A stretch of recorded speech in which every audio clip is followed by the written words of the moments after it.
Good afternoon, everyone, and welcome back to All About Sports. During an interview with Yahoo Finance, when asked about kneeling during the national anthem, New Orleans Saints quarterback Drew Brees reiterated his stance that he will, quote, never agree with anybody disrespecting the flag of the United States of America. He later apologized for, quote, unquote, completely missing the mark on his comments about the flag and has posted an Instagram video calling for unity. Okay, Matt, what is your reaction of Drew Brees' comments and apology? I think that Drew Brees never meant to cause an uproar with what he said. And by no means am I defending the statement he made. But I think that the uproar he caused may have been just a little bit extra. He is still allowed to, I guess, in a way, think what he wants, but he has to be careful at the same time. He does not want to show up as a villain to people. He does not want to make a statement that can come back to bite him in the butt like it did. What he said was not appropriate to multiple communities and was somewhat insensitive, but I don't think he deserved the death threats and all the attacks he was receiving from people. But that is right now the world we live in. You have to be careful with everything you say. And if you don't, it very well could come back to bite you in the butt. And that's what happened here with Drew Brees. I think he'll be okay, though. People know deep down he's a great person and a great human being who's done so much not only for things within his own state, but with people everywhere. Like you said, he has been helping with COVID donations. He helped a ton with Hurricane Katrina when that came. They used the Superdome to house people during Hurricane Katrina. The Saints organization and Drew Brees, they're good people. This was just a bad statement at an especially bad time for Drew Brees. Yeah, I mean, just the whole situation. Like you said, it was taken out of proportion. I mean, you could understand where Drew Brees is coming from. I know I'm wearing his jersey right here just to show respect to him. That doesn't mean I support 100% what he says. But people got to understand that this statement was taken way out of proportion. I mean, right away, it was like people saw the exact words where he said he doesn't stand for it. The reason why he brought it up was to talk about his grandparents, because they were, and basically other people's grandparents who fought for the wars fought for that flag. And that's where he's coming from. That's why he's angry that there's talks of this. But basically saying this at this time and this thing is only there to really fuel. He really should not, personally, he really never should put that out, because obviously he knew what he was doing and he knew what he was getting into by putting that out, because it's basically opinion going against what people are saying. And you're always going to get backlash when you go against something or against what people are basically billions, or probably billions at this point, but a lot of people are going after it. And it's this type of thing that you got to be careful of doing. But deep down, as you said, I mean, Drew Brees, we all know he's a good man. He's literally done everything, like I said, and he's just huge help. And that's why I think as much as this hate, and I know much hate is being spread around, especially these days with all the stuff that's going on, I think if people are going to let him be, I know he came out with an apology, and I'm basically at first, when he first put out his statement, it's hundreds of players were coming out on Twitter and going after him too. Not only just people, it was his own players and his own teammates. Michael Thomas was very angry with what he said, but he came out with his very, very long, basically apology, and basically they all started to accept his apology, where Michael Thomas basically said that basically having an apology is a form of leadership. And basically he said, as a Christian, you're supposed to accept it and move on.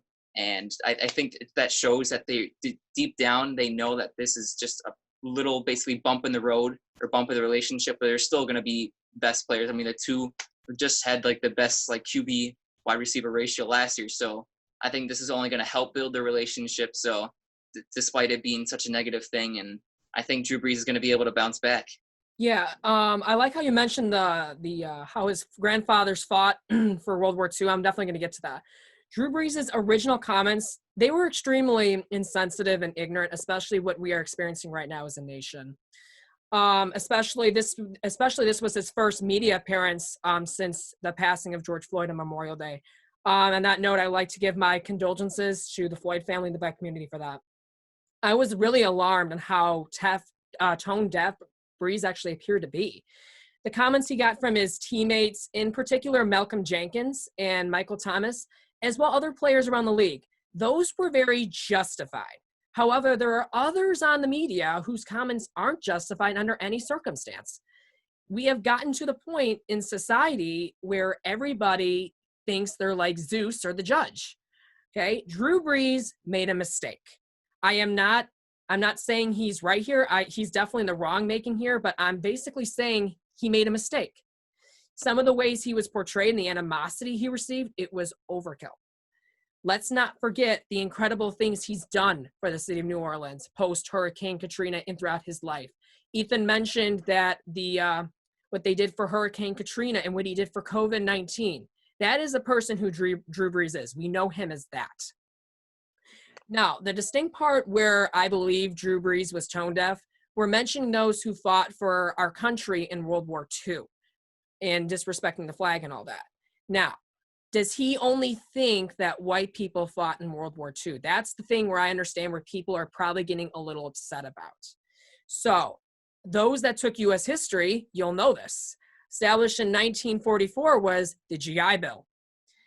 The GI Bill helped veterans of the war establish hospitals, make low-interest mortgages available, and they granted stipends covering tuition and expenses for veterans attending college or trade schools.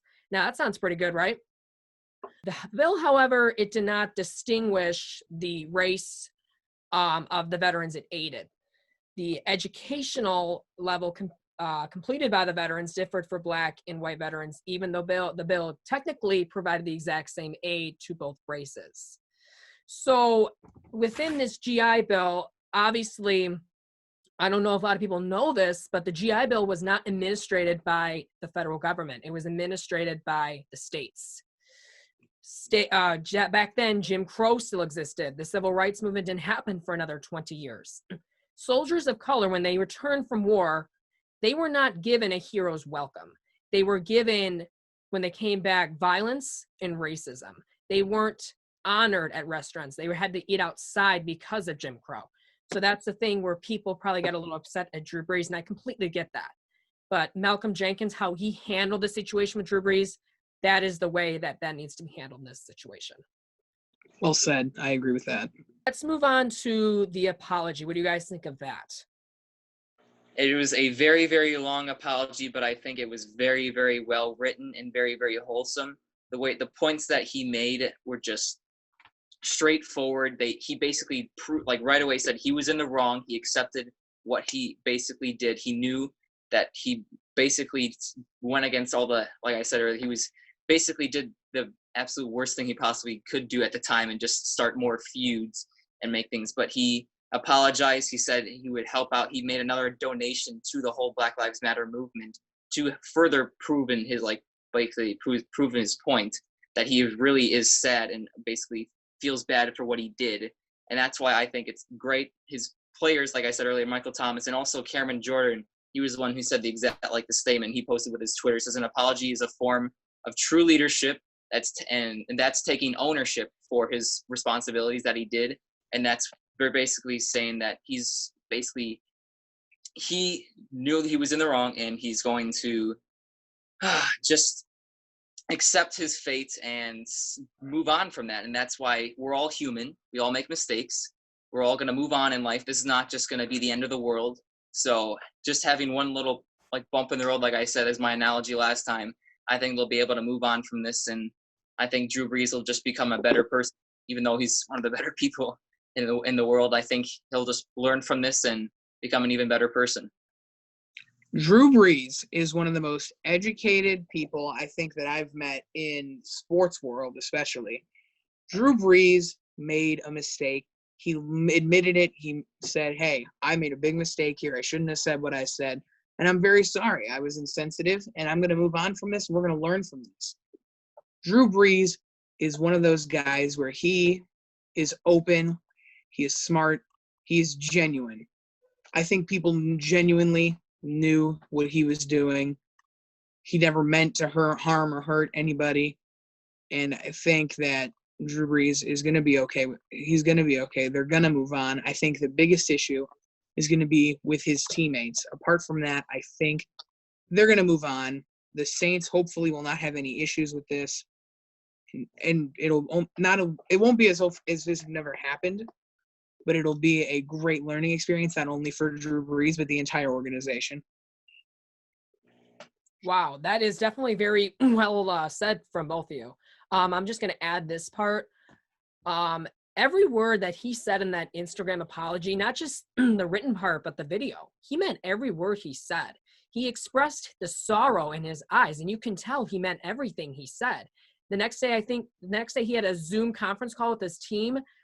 It was reported that he actually was tearing up in that conference call. So you can just tell that he was very sorry what he did. He didn't mean to admit any harm. And this is one part of the apology that I like to point out that really got to me. Quote, I recognize I am part of the solution and can be a leader for the Black community in this movement. As you guys know, people can talk the talk, but people need to walk the walk. As you know, Drew Brees is not ready to just talk about this. He is ready to take action in Unite America. This is what he wants to do. And many fellow league players around the league, they're ready to do that too. So I applaud him for doing that. And one thing I want to add real quick is that Drew Brees is a big voice for the NFL, but you look at majority of the big voices are the ones that have at least been the stars in recent years, in the recent year here. Lamar Jackson, Patrick Mahomes, they have personal experiences, and they are big voices for the NFL. I think if you can get those two, they were already released their own separate statements, but if you can combine Lamar Jackson, Patrick Mahomes, and Drew Brees to see that the unity exists there, not only is it going to be an unbelievable standby message for the NFL, but for our entire country. Yeah. I can definitely agree with that for sure. They're definitely the next upcoming stars for this league, and especially like you said, since they grew up having personal experiences, most likely, I think it's definitely wise that they said what they said and to educate others. Go ahead, Ethan. And all that really matters is that I know this is very political, but we all got to recognize that this is still sports at the end of the day. It's still going to be Drew Brees as a quarterback throwing the football, not tweeting out some horrible thing on Twitter again. People are going to learn that it's just, it is what it is. People are going to have their opinions. People are going to have their downfalls. But once everyone's able to, they all have their chances to make it back up again. And that's the joys of the world. That's why there's so many opportunities, especially because we live in America. I know it's such a hard time right now, but we all got to recognize our equality and all the stuff that we have, and like basically opportunities that we have compared to all the other countries around the world. It's just amazing that we don't really take for granted. And I think some of these people are always getting mad on Twitter, but I think at the end of the day, it's just sports, and people are going to basically make up for it. People are going to still bring this situation up later in the days, and this will still be a talk about point. But I don't think this is going to really ruin things, especially on the field. As Drew Brees, this is only going to basically motivate him to go stronger. And who knows, maybe they might win a few more playoff games this year than they usually do. Especially since this might actually be Drew Brees' last year, since he was supposed to retire, and this is rumored to be his last year now, after the Saints got him to come back one more year. Thanks all for watching another episode all about sports. Obviously, this is a more touchy subject, but I hope you guys enjoyed it, and we hope to see you later.